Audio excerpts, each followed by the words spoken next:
Audience रहले बोले निर्गुण हो जाला त आदमी सोचला कि फिर निर्गुण गई बात आदमी के काहे कही बतिया 5 बरी कर ए मर्दे गौन हरि प्रति संध्या का मारू है ना सुनना लो अब ये कही गीतिया के रिपीट कैलू उचित नहीं खेलू उतना घड़ी में एगो बढ़िया निर्गुण गा दे ठंडा पला के दिन बाद धीरे धीरे तो वो लोग घरे घरे जा लोग हम घरे घरे आवा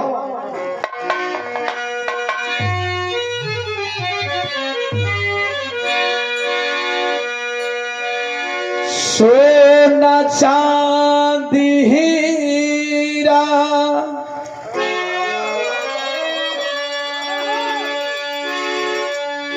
जुटावे ला लोगवा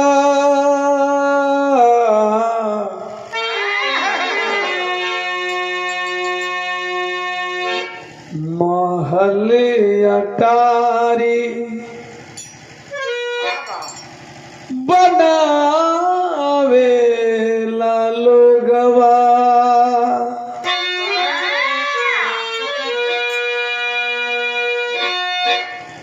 निर्गुण एको लाइन में हो सकेला हम एक लाइन सब कुछ गौला का बात बतौलनी कि उतने में दुनिया में राही जी की लिखी हुई गीत थी उस लाइन में उन्होंने बहुत बड़ी बात लिख डाली लेकिन फिर नहीं मन माना है आप लोगों का तो मैं एक निर्गुण बताने जा रहा हूं अपना गाया हुआ निर्गुण। सोना चांदी हीरा जुटावे ला लोगवा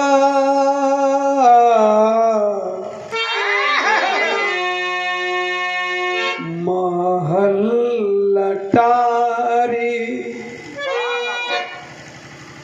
बनावे ला लोगवा।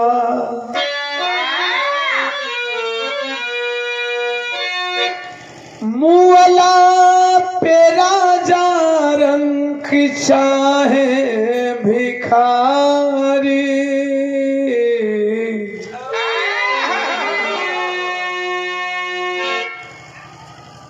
दोई गज कफन लगता नमन कितना अमीर बनी जा साहब सबकर अमीरी वही शमशान घाट पर भुला जाए। इसीलिए राइटर ने सुनील कवि जी ने लिखा है मेरे मित्र हैं मुअला पे राजा रंग चाहे भिखारी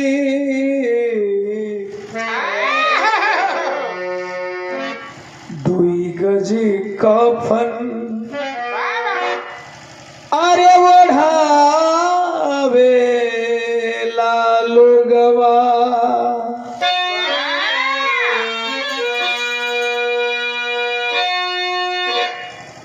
मोह माया सब यही जे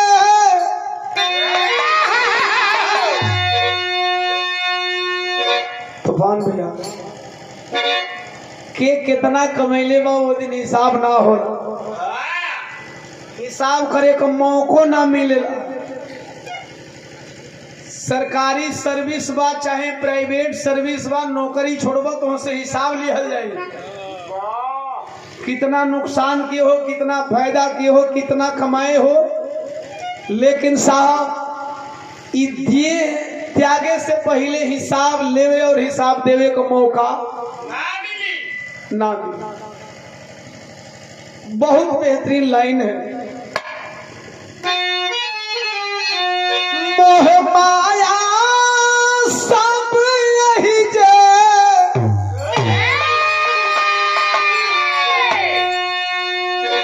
छूट जाए वाला बा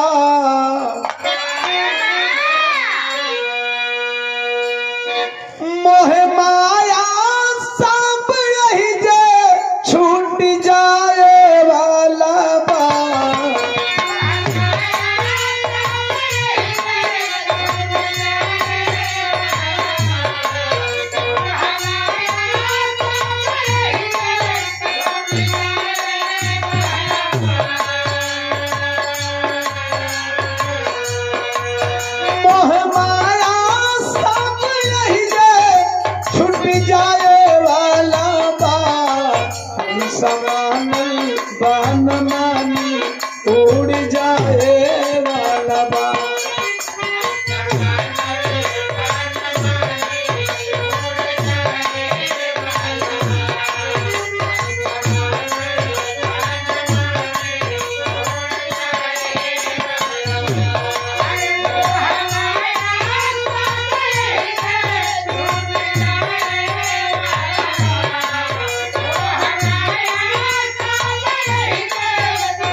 में ध्यान देंगे, मत छेड़ना। धन दौलत तू के तनो कमई बनो, धन कमई बनो।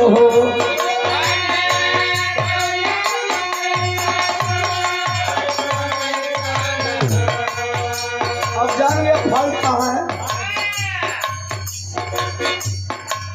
सबका बदे लाइन बा, तूफान भैया बदे भी, श्याम भैया बदे भी, ज्योति बदे भी,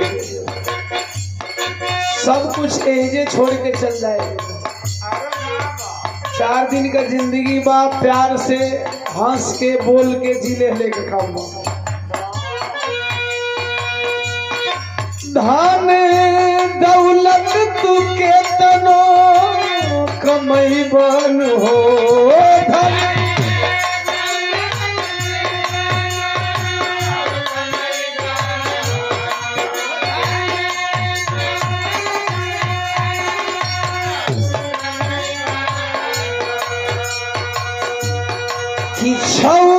सथवा न लेके जाए पैबन हो, सथवा न लेके जाए।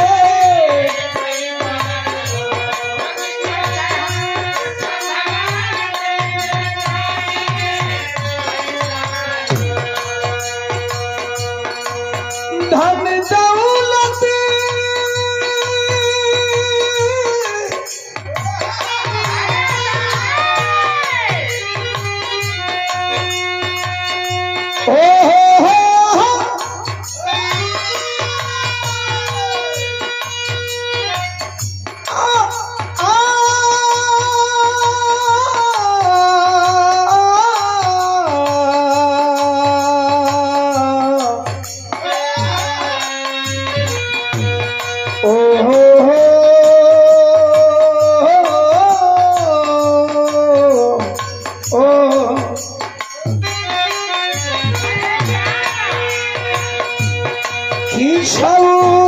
समान लेके जाए परिवान हो,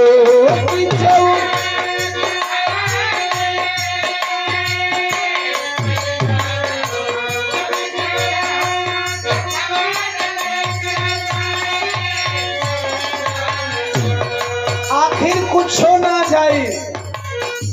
घर बंगला गाड़ी घोड़ा रुपया पैसा खेती गृहस्थी बाड़ी बगीचा हॉस्पिटल के चेयर कुल रह जाई तो जाई का। हाथ खाली जाई सब कुछ लुटाए वाला बा।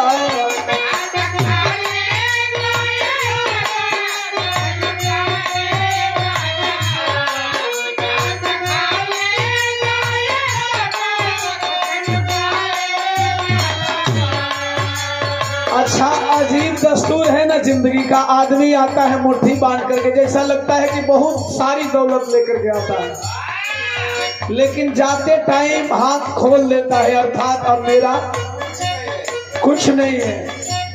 यही जिंदगी का रहस्य है साहब। अब इस निर्गुण को गाने का मतलब और हाथ खोल कर जाने का मतलब ये नहीं कि आप अपनी संपत्ति लुटा दीजिएगा। मेरे कहने का मतलब ये नहीं है कि आपको कुछ मिलने वाला नहीं है, मरने के बाद हमको कुछ नहीं मिलने वाला है, दुनिया के किसी भी व्यक्ति को नहीं मिलने वाला है तो हम अपनी संपत्ति लुटा दें। यह धन दौलत मोह माया है। नहीं साहब, मोह माया नहीं है, ये बाबा लोग बताते हैं। जिंदगी जीने का जरिया धन दौलत है, लेकिन उस धन दौलत को कमाने में आप किसी का गला न काटे, आप अपने भाई के हक हिस्सा को न मारे, और यदि आप कमाते हैं तो बेहतर कमानी होती है, आपकी आर्थिक आमदनी अच्छी है तो साल में उस पैसे से कुछ गरीब गुरबों का आप मदद कर दीजिए। ये नहीं कि आप बहुत अमीर हो गए तो कुल पैसा लुटा दो, ऐसे कि मोहला के बाद ही कुछ नहीं खिला के वाला। तो लड़का मरे के बेरी अगियो ना दी हस। कहने का मतलब ई बा कि यदि आप संपन्न है तो आप संपन्न है तो आपके हिसाब से और आपके जरिए सामने वाला भी संपन्न हो जाता। जैसा कि आदरणीय पूजनीय डॉक्टर साहब का हॉस्पिटल है, डिस्पेंसरी है, उसमें करीब करीब 20 लोगों का घर चल जाता है। कुछ ऐसा कर दो। इसलिए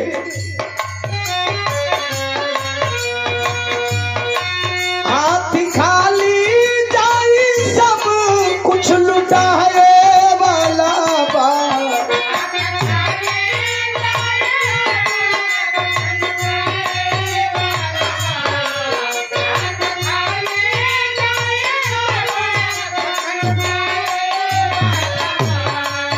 हाथ खाली जाई सब कुछ लुटाए वाला बा। हम समान बान मानी उड़ जाए वाला बा।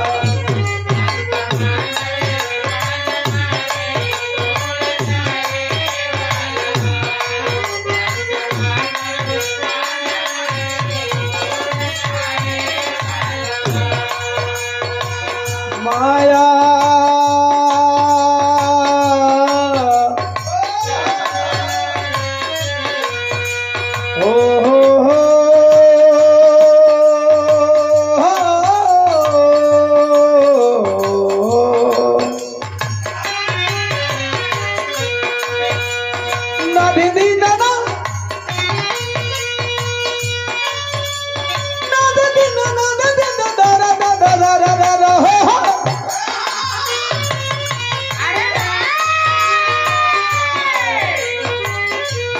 माया नगरी के ही है बा झमेला नो हो। माया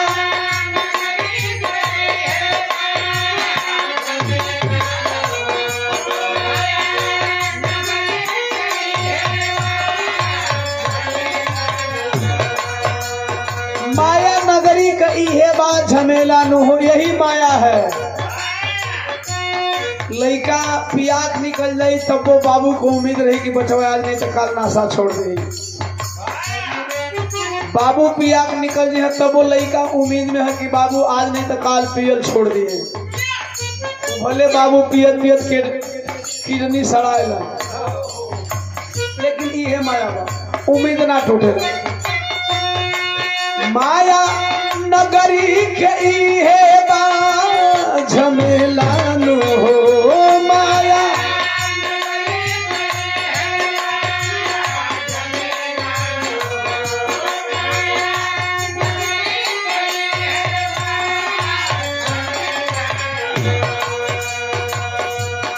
केहू समझे न जिंदगी के खेला नो हो।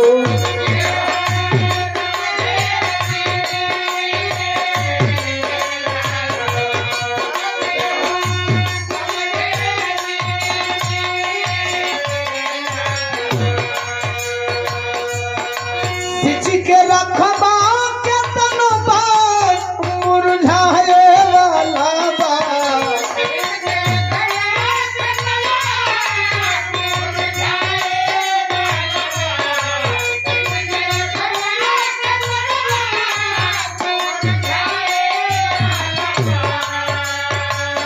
बाग में केतनो बढ़िया फूल खिलल रही, केतनो बढ़िया कली खिलल रही, एक दिन फूल होई तो मुरझाई। चाहे केतनो खाद पानी दे, केतनो बोरिंग रोज पटवा, यूरिया डाई रोज डाला, एक दिन वो फूल मौराई। कवि जी ने फाइनली, मुझे बहुत ही निर्गुण पसंद है, गागर में सागर उन्होंने भरा। एक लाइन बात श्याम भैया तू जो है चपकई बत है। निर्गुण निराकार सगुण साकार हंसी मजाक सब में लाइन फिट बन। छिची के रखबा के तनबा मुरझाए वाला बा।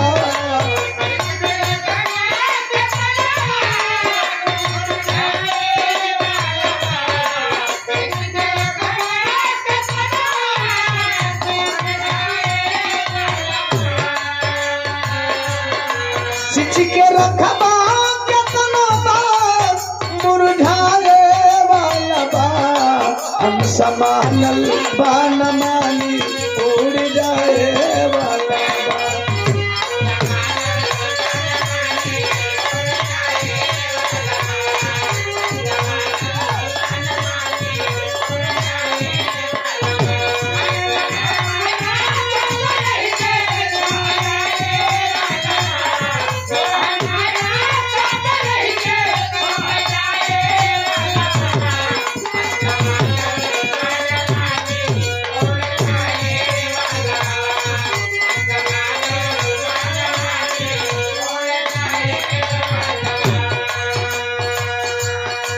सुना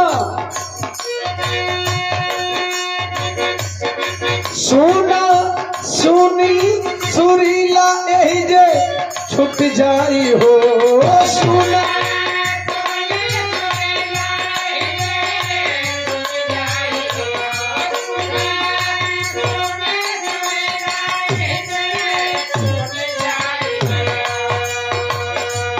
सुना सुनील सुरीला सब छुट जाई हो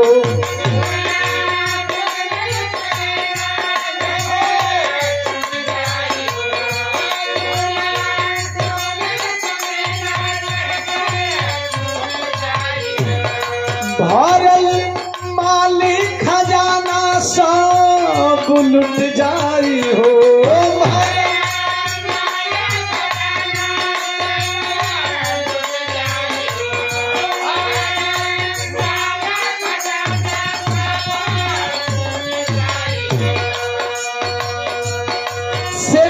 साबुन लागल दहिया रे गोइया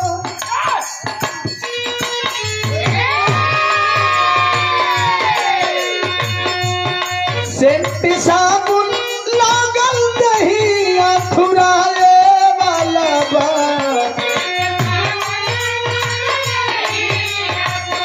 बहुत अच्छे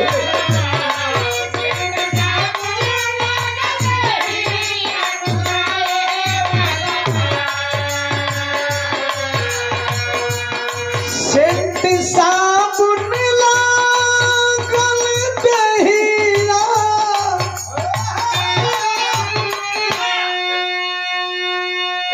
अरे थुराए वाला बा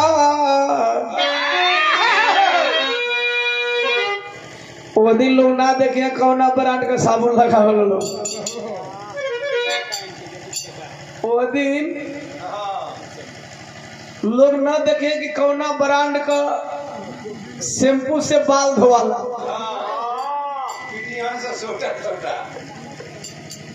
ये साहब अपनी जिंदगी में कम से कम 5-7 गो लाश तो हम फूकी चुकल बनी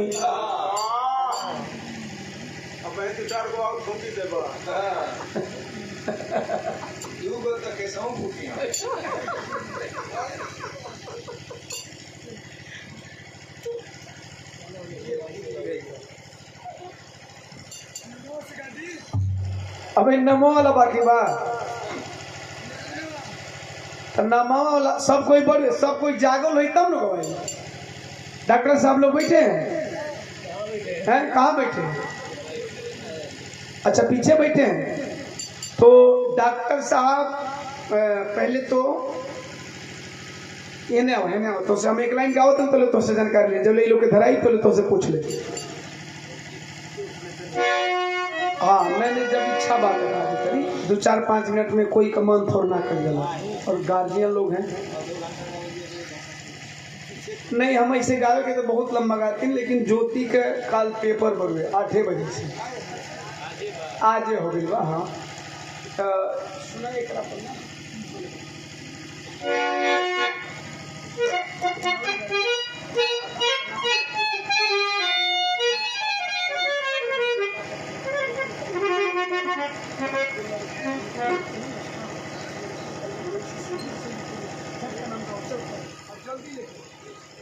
हमार गाना खत्म होके से पहले कुल लिया दिया लिख दिया कि के बेटा बा के बेटी बा के पतोह बा के पोता पोती बा हाँ एक ऐसे लिख के सीरियली सब हमने गाय नु अब और जेकर जेकर नाम रही वो यहाँ रही। अभी ना मतलब का पूरा खानदान मत लिखे लगी जे जाके सुती हो गए ओकरो मत लिखिया। कम से कम हम गाई तो ओकर भाव उ लोग के समझ में आवे के चाहिए। अब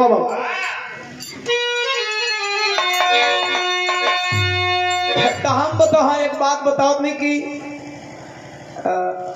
ये उम्र में कम से कम 5-7 गो लाश हम फूक दिले बने और 5-7 लाश में एक आध लाश का टांग ऐसे उठे जो टंगिया ऐसे उठे हाथवा न मुड़िया ऐसे चढ़ाई और वह जो टिकटिया वाला बसवा रहला साहब। सच में बता रहा हूँ रियली में बता रहा हूँ आप शमशान घाट पे चले जाइए जहाँ मुर्दा जलाए जा रहे हैं जहाँ पे लाशें जलाई जा रही हैं रियली वो टाइम माया भंग हो जाता है। मोह माया सब मिट जाला। आप खूब मोहात हो कब इंसान से ना जब चितवा पर लसिया जल लग रहा तो ये मन करे कि कई छोटा मारना इज्जत खाली जल्दी जा रहे खाली जितने पिटाना उतना बढ़िया और जितने पिटाना उतने झर झर जल्दी जल्दी चलेगा। अब यह बात इसलिए मैं बता सकता हूँ कि मैं गया हूँ और जाने वाले ही लोग इस बात का अनुभव कर सकते हैं। तो बतौली कि तू चाहे कौनो सेंट लगावा वो कौनो ब्रांड काहे न होखे वो दिन ब्रांड निकल जाई पुलू पुलू निकलेला पीछे में तो खबर नहीं कैला मैं दवा तू हम मरल जियल कहिए कुछ देखबो चलावा तनी साफ साफ लिखिया भैया सेंट देख ले कितना महीन पड़ता है व्यंग मर अब साफ लोग लिखा नहीं ना भैया समस्या यहाँ हो जाता है। देखो कितना महीन पड़ता है मोबाइल में पढ़। हां भैया उनसे पूछो तो नहीं सही पढ़ाई लाइनर लिखाई है इसको बोलो ना कौन पढ़ दे पिछला वाले नहीं पढ़ता 1 नंबर को 1 नंबर वाला अंतरा हाँ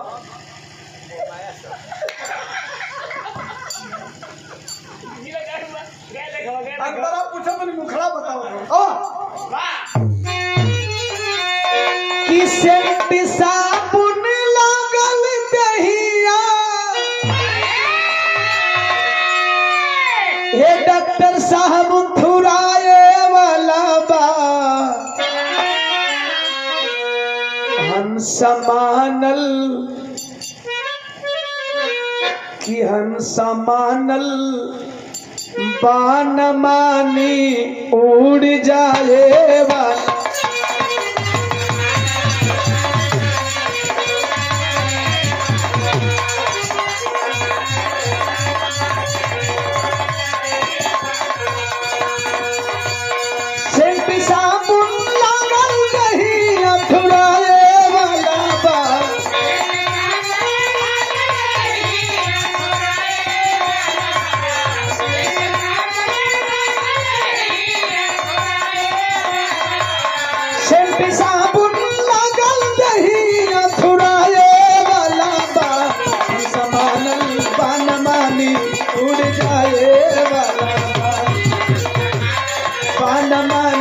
उड़ जाए वाला बा हम समानल बान मानी हम समानल बान मानी उड़ जाए वाला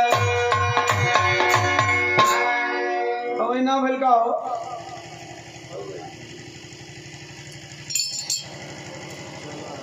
हम जगह ही नहीं हम कहीं से घुस को उतने पर रहा ठीक है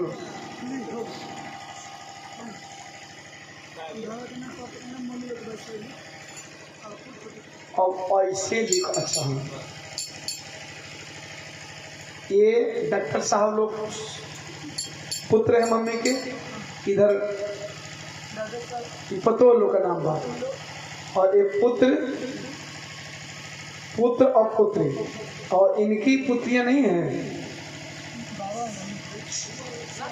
तो आर बुआ हुआ नहीं की नहीं अच्छा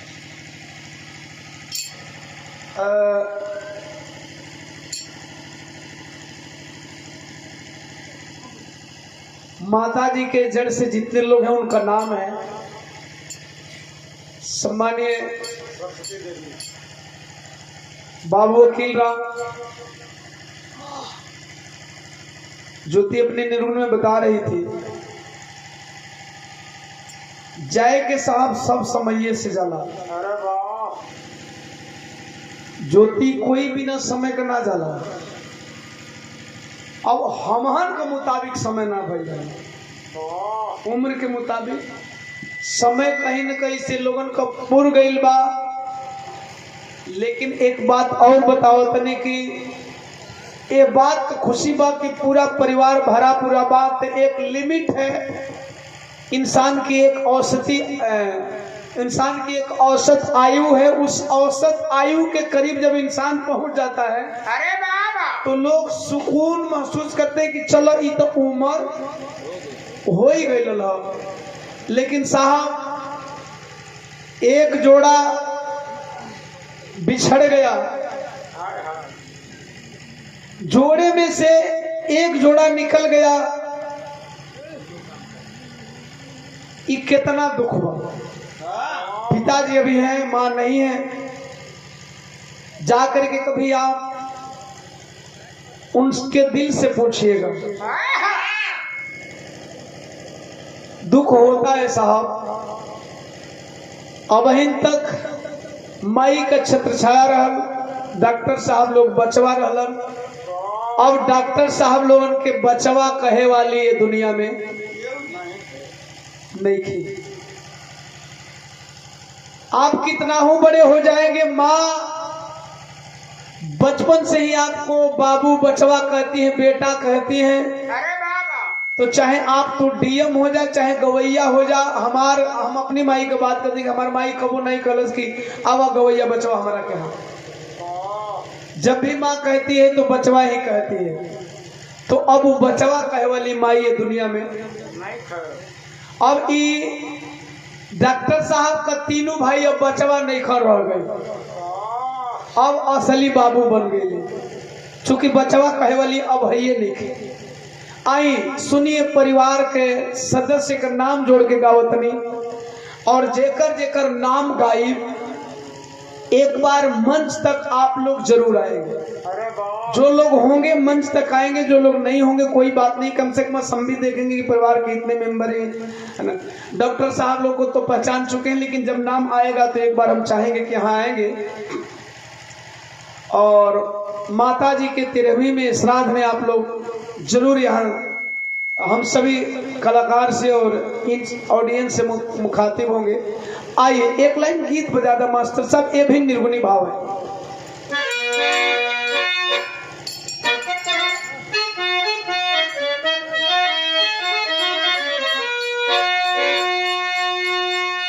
रखदारी जमा ये साइड रखा दे, नहीं पड़े कब।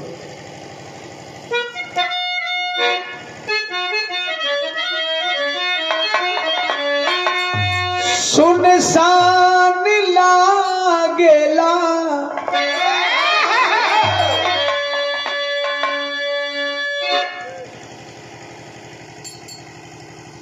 घरवा अंगनवा तहिए से हो।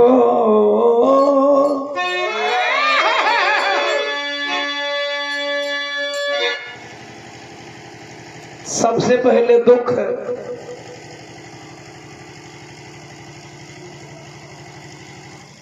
जब पैर बिछड़ा तो पैर में जोड़ा में पति पत्नी का दुनिया में बहुत महत्व है, और पति पत्नी के संजोग से ही यह जनसंख्या यहां तक पहुंची है। सबसे पहले दुख पिताजी को हुआ होगा, जिसको बयां हम भी नहीं कर सकते हैं, नहीं डॉक्टर साहब कर सकते हैं। इस दुख को तो पिताजी का दिल जानता होगा। मैं जल्दी ऐसी गीतों को गाना पसंद नहीं करता, क्योंकि ये भावुक पल हो जाता है, यह बहुत भावुक पल हो जाता है। साहब जिस दिन माँ बाप का साया उठता है सर से न लगता है कि सब कुछ खत्म हो गया। माँ बाप जब तक रहते हैं वो आपके दरवाजे पे कुछ करें या न करें, लेकिन लगता है कि एक अंबर सा आवरण बना हुआ है। पिताजी के दिल के दर्द को मैं इस गीत के माध्यम से